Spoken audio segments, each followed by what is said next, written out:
अस्सलाम वालेकुम जी, आपका होस्ट सैयद अहमद अली जाद आपकी खिदमत हाजिर। हमारा यूट्यूब और फेसबुक चैनल यह है पाकिस्तान देखना। लाखों करोड़ों दुरूद सलाम हज़रत मोहम्मद मुस्तफ़ा सल्लल्लाहु अलैहि वसल्लम और आले मोहम्मद पर हुकूमती इत्तेहाद से प्रैंक हो गया।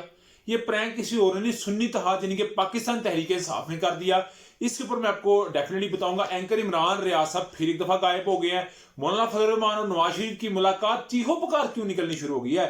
सरफराज बुगटी साहब बिला मुकाबला वजीर आला बलोचिस्तान आहर क्यों, किसके कहने पे, किस तरह मामला तो है, डेफिनेटली आपके साथ बताऊंगा। सबसे पहले जी, डॉक्टर यास्मीन राशिद साहबा को गुलबर्ग 9 मई का जो मुकदमा था उसके अंदर जमानत कबरज गिरफ्तारी उनकी मंजूर हो चुकी हुई है। अभी देखते हैं इसके ऊपर क्या स्टेप होगा।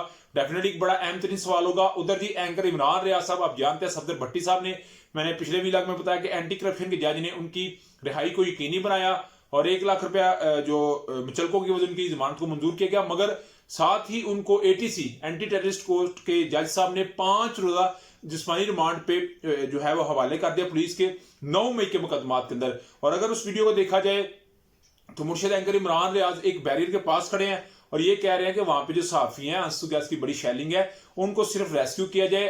बड़े शलवार कमीज पहन के और ग्लासेस लगा के सॉरी वो इस चीज को जो है वो मॉनिटर कर रहे थे। उसके अलावा मुझे तो नहीं उसमें कोई नजर आया कि उन्होंने ऐसा काम किया, मगर जो एक मंजर के ऊपर वीडियो आई है डेफिनेटली उधर तक तो हम बात कर सकते हैं। उसके अलावा फिर डेफिनेटली अभी जो जिस्मानी रिमांड हुआ है, मगर उनका जो एक एहतसाब का अमल है मेरे ख्याल में मजीद चलेगा।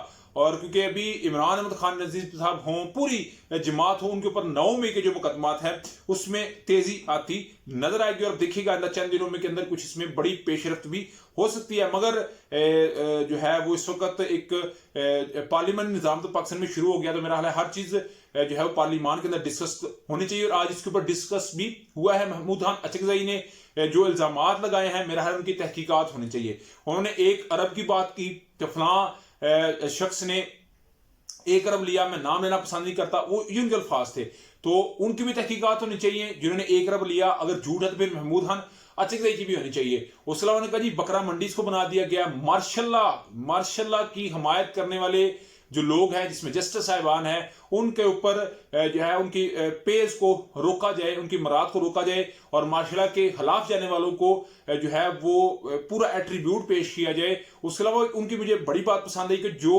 सियासी जमातों के कारकुन शहीद होते हैं उनको शोहदा जो है वो जमहूरियत करार दिया जाए। तो ये उनकी कुछ बातें थी, मगर महमूद खान अचकजई की जितनी बातें हैं वो बहुत हसास बातें थी।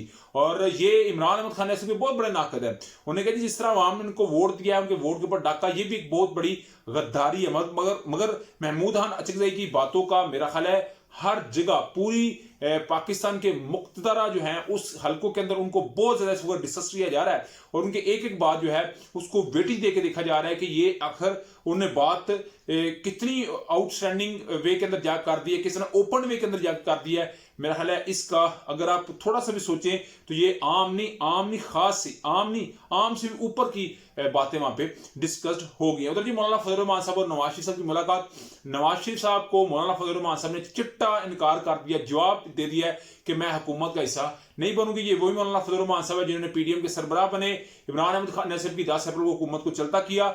अभी देखे ना कि जो किसी के लिए गड़ा खोता है वो उसके अंदर खुद भी गिरता है। तो आज मौलाना फजल रहमान साहब आपको गिरते हुए नजर आ रहे हैं। इस कदर जो है मामला हैं। उधर जी सरफराज बुगटी साहब वजीर आला बलोचिस्तान बने और कल उन्हें डेफिनेटली पूरा एक प्रोटोकॉल भी मिल जाएगा, फाइलिंग का प्रोसेस भी शुरू हो जाएगा। मगर सरफराज बुगटी साहब के लिए 4 दरखास्तें थी जो कि वजीर आला के लिए थी। पीपल्स पार्टी हो, नून लीग हो, बाप पार्टी हो, हर एक ने पर्ची पे यही लिखा हुआ था कि जनाबे वाला सरफराज अली बुगटी वजीर आला होंगे। जैसे अनवारुल्लाह काकड़ साहब के लिए 2 बंदों को नाम दिए गए, शहबाज शरीफ और राजा रियाज साहब को, दोनों के ऊपर ये लिखा हुआ था कि अनवारुल्लाह काकड़ साहब निगरान यानी कि care taker prime minister of Pakistan होंगे और सरफराज बुगटी साहब भी इधर बनते नजर आए। उधर नहीं आज ना प्रैंक हुआ है हुकूमती इत्तेहाद के साथ।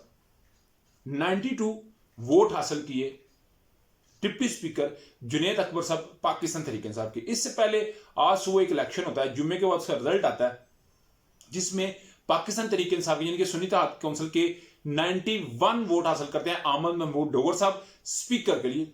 बात डन होगी, मगर जैसे डिप्टी स्पीकर का इंतखाब असद साहब करवाते हैं उसके ऊपर 92 वोट हासिल करते हैं जुनेद अकबर साहब सुन्नी इत्तेहाद के, यानी कि स्पीकर को 91 पड़े हैं पाकिस्तान तरीके इंसाफ को और डिप्टी स्पीकर को 92 पड़े हैं। डेफिनेटली एक बात वोट तोड़ा गया।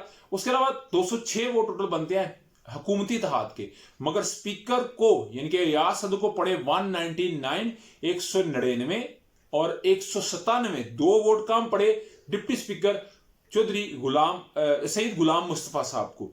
तो अभी इस मामले के ऊपर अगर बात की जाए तो ये बात बहुत लंबी होगी। इसके ऊपर याद रखिएगा पीपल्स पार्टी अपना एहतजाज रिकॉर्ड करवाएगी और ये पार्लियामेंट की राहदारियों में भी डिस्कस होगा। ये जहां पे बैठेंगे ये डिस्कस होगा कि आखिर हमारा डिप्टी स्पीकर के लिए क्यों काम सही नहीं किया गया, कौन है वो भागे और किसने भगाया, इसका हमें जवाब दे। नहीं तो अल्लाह लाते खैर सलाह। जो मैं कहता हूं कि 22 माह से ऊपर हुकूमत नहीं चल सकती, इन वजूहात की बुनियाद के ऊपर मेरा का ये एक तजिया था। देखिएगा इंशाअल्लाह ताला कुछ ऐसा ही आपको होता नजर आएगा। अभी तक का व्लॉग था, अभी तक की अपडेट थी। व्लॉग वीडियो पसंद आए तो लाइक सब्सक्राइब अपने दोस्तों शेयर कर दिया। नेक्स्ट व्लॉग के लिए होस्ट को जय दिल आपका। अस्सलाम वालेकुम।